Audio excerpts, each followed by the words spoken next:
mga katupa, mga isuon, mga Muragong boys.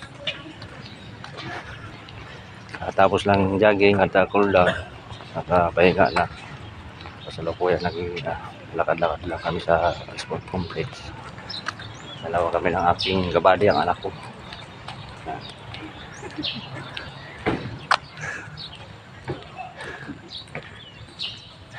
Daming kapoy.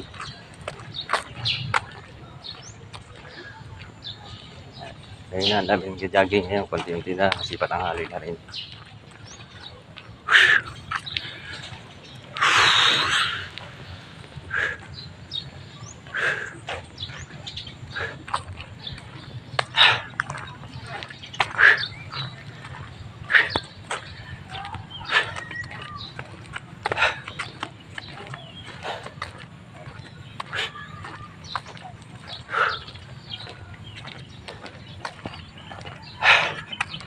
Isa sunduli na kabanata.